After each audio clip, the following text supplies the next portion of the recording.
Voici une petite vidéo sur la racine carrée pour les classes de 4e. Alors, déjà, qu'est-ce que c'est un carré? Le carré d'un nombre, donc on l'écrit comme ceci, c'est le nombre fois lui-même. Donc, par exemple, 3 au carré, c'est 3 fois 3, donc ça fait 9. 4 au carré, c'est 4 fois 4, donc ça fait 16. 5 au carré, c'est 5 fois 5, donc ça fait 25.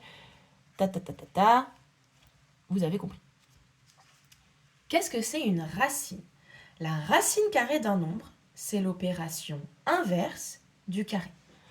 Donc, une racine, vous lui donnez 9, elle va se dire, ok, 9, c'est 3 au carré. Donc, la racine de 9, c'est la racine de 3 au carré. Une racine annule un carré. Imaginez, donc j'ai une petite histoire pour ça. Il y a un carré qui court dans la forêt, il trébuche sur une racine, il disparaît. Donc, quand vous avez un carré, ça annule la racine. Donc en fait, il reste juste 3. Le carré a disparu à cause de la racine. De la même façon, si vous avez racine de 3, le tout au carré, pareil, ça fait 3. Une racine annule un carré annule une racine. Donc, concrètement, à quoi ça va vous servir? Si je vous donne des carrés, vous revenez à l'envers. C'est-à-dire que 3, on l'a mis au carré. Donc en fait, vous m'enlevez juste le carré, vous m'écrivez 9, quand il passe en racine, ça va donner 3. Donc si vous voulez, vous pouvez apprendre un tableau de correspondance, ce que j'appelle. Donc si on vous donne 16, sa racine, ça va faire 4. Si on vous donne 25, sa racine, ça va faire 5. Si vous apprenez par cœur tous les carrés et de qui ils sont les carrés, vous pouvez retrouver leurs racines.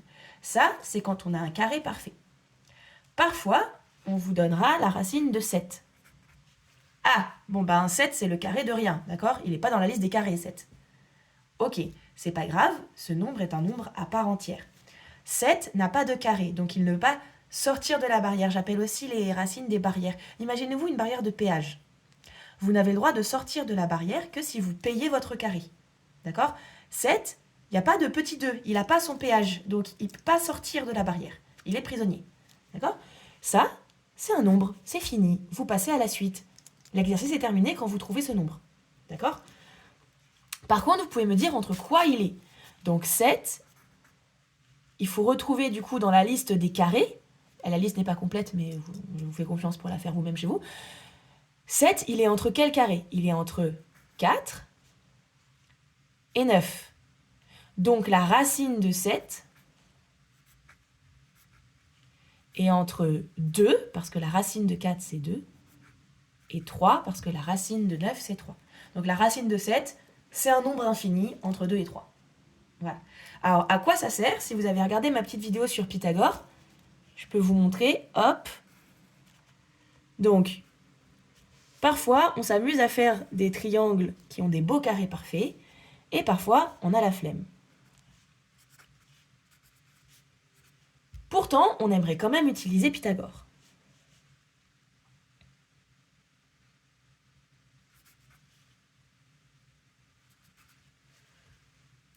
Supposons que je vous donne ce triangle.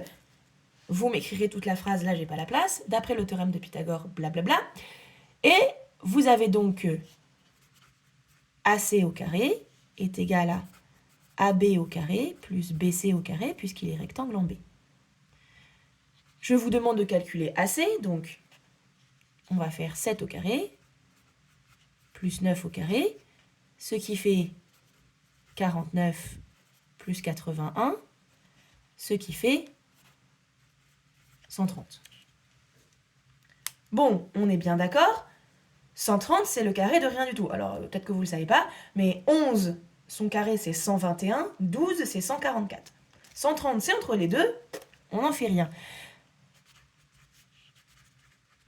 Donc AC est égal à racine de 130 et l'exercice est fini. Vous vous arrêtez là. Voilà, vous pouvez dire que c'est entre 11 et 12, c'est super, et c'est tout. Donc c'est à ça que servent les racines. C'est très important de les contrôler, de les maîtriser, mais n'en ayez pas peur. Et inversement, hop, je vais vous donner un autre petit exercice où on s'en sert. Toujours du Pythagore, hein, on va vraiment relier la notion de racine à la notion du théorème de Pythagore. Donc, supposons cette fois-ci, pif, que je vous demande d'utiliser la réciproque du théorème de Pythagore. Hop là. Hop. Et donc, supposons que là, carrément, je vous mets des racines, des paracines. Qu'est-ce qui se passe? Bon.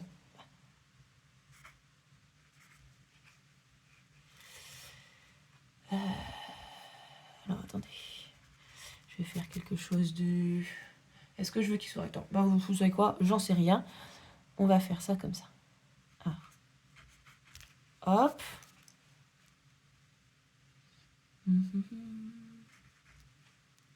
Ah.